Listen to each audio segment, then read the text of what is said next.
Hi dears, அஸ்ஸலாமு அலைக்கும். Welcome to ஆஸ்தமிழ். நான் உங்கள் சாய்ரா ஆஷிக். நிறைய பேர் என்கிட்ட குளிர் நாளாக இருக்குது, சமைக்கிறதுக்கே ரொம்ப கடுப்பாக இருக்குது, ஆனால் சுட சுட சாப்பிட்றதுக்கு ரொம்பவே பிடிச்சிருக்கு அப்படின்னு சொல்லி கேட்டிருக்கீங்க. அதனால் ரொம்பவே சிம்பிளான ஒரு ரெசிபி நான் உங்கள் கூட ஷேர் பண்ணிக்க போகிறேன். இந்த ரைஸ்க்கு குழம்பு பொரியல் எதுவும் தேவையில்லை. அதே மாதிரி மீந்து போன சாதம் வச்சு கூட இந்த மாதிரி நீங்கள் செய்யலாம். ரொம்ப சூப்பராக ரொம்பவே சிம்பிளாக செஞ்சிடலாம். எப்படி செய்கிறதுன்னு பார்க்கலாம் வாங்க.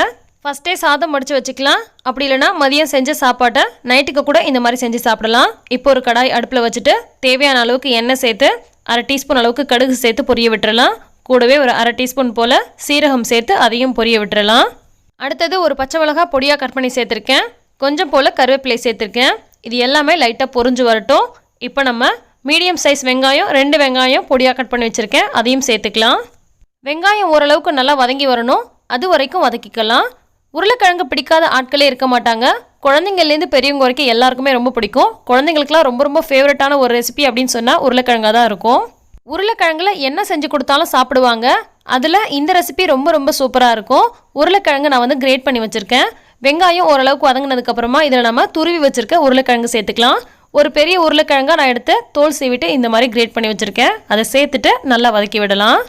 ஒரு வெஜிடபிளை வச்சு பலவிதமான ரெசிபி செய்ய முடியும்னா அதில் உருளைக்கிழங்கு தான் முதலிடம் பிடிக்கும். அந்த வகையில் இந்த ரெசிபியும் ரொம்பவே நல்லாயிருக்கும். உருளைக்கிழங்குல செய்யக்கூடிய எல்லா ரெசிபியுமே பெரும்பாலும் ரொம்பவே நல்லாயிருக்கும்.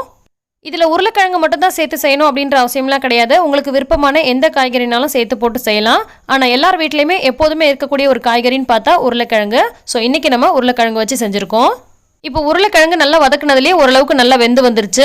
இப்போ நல்ல ஒரு பெரிய பவுலில் 1 கப் அளவுக்கு சாதம் எடுத்து வச்சுருக்கேன், அதை சேர்த்துருக்கேன். கூடவே தேவையான அளவுக்கு உப்பு சேர்த்துக்கலாம்.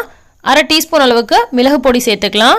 கூடவே சில்லி ஃப்ளேக்ஸ் வந்து ஒரு 1/2 டீஸ்பூன் அளவுக்கு சேர்த்துக்கிறேன். இது இருந்துச்சுன்னா சேருங்க, இல்லைன்னா சேர்த்த வேண்டிய அவசியம் கிடையாது. சாதம் ஆல்ரெடியே வடித்து எடுத்திருக்கோம். உருளைக்கிழங்கும் ஓரளவுக்கு நல்லாவே குக் பண்ணிட்டோம். ஸோ இது எல்லாத்தையும் நல்லா மிக்ஸ் பண்ணி விட்டால் மட்டும் போதும். மதியம் குழம்பு வைக்கிறதுக்கு பதிலாக இந்த மாதிரி செஞ்சு கொடுத்தீங்கன்னா குழந்தைங்களாம் ரொம்பவே விரும்பி சாப்பிடுவாங்க. அப்படி இல்லைனா மதியம் சாதம் வடிக்கிறப்ப சில நேரத்தில் மீந்து போயிடும். அது நைட்டுக்கு இந்த மாதிரி செஞ்சு சாப்பிட்டீங்கன்னா ரொம்பவே சூப்பராக இருக்கும். இந்த சாதத்துக்கு தொட்டுக்க கூட தேவையில்லைங்க, ஜஸ்ட் ஒரு ஊறுகாய் வச்சு சாப்பிட்டாலே ரொம்ப சூப்பராக இருக்கும். எனக்கு ஊறுகாய்லாம் பிடிக்காது, தொட்டுக்க இல்லாமல் சாப்பிட முடியாது அப்படின்னு நினைக்கிறவங்க ஒரே ஒரு முட்டை எடுத்து பொடிமாஸ் பண்ணி இந்த சாதத்தோடையே போட்டு கலந்து சாப்பிட்டுக்கோங்க. ரொம்பவே சூப்பராக இருக்கும். எப்போதும் ஒரே மாதிரி தயிர் சாதம், எலுமிச்சை சாதம், புளி சாதம் இந்த மாதிரி தான் நம்ம கலவை சாதம் செய்வோம். ஆனால் இந்த மாதிரி டிஃப்ரெண்ட்டாக செஞ்சு கொடுக்கும்போது குழந்தைங்களும் விரும்பி சாப்பிடுவாங்க. நமக்குமே புதுசாக கற்றுக்கிட்ட மாதிரி இருக்கும். இன்னும் பல சூப்பரான டிஃப்ரெண்ட்டான ஈஸியாக செய்யக்கூடிய வெரைட்டி ரைஸ் ரெசிபிஸ் தொடர்ந்து நம்ம அப்லோட் பண்ண இருக்கோம். கண்டிப்பாக நீங்கள் ஃபாலோ பண்ணிக்கோங்க. அப்போ தான் ஒவ்வொரு வீடியோஸையும் மிஸ் பண்ணாமல் பார்க்க முடியும். ஒவ்வொன்றுமே புதுசாக ஈஸியாக செய்யக்கூடிய மாதிரி இருக்கும். ரொம்பவே டேஸ்டான ரெசிபியாக இருக்கும். கண்டிப்பாக இந்த ரெசிபி உங்களுக்கு பிடிச்சிருக்கும்னு நினைக்கிறேன். பிடிச்சிருந்தா லைக் பண்ணி ஷேர் பண்ணுங்கள். எல்லா புகழும் இறைவனுக்கே. நன்றி.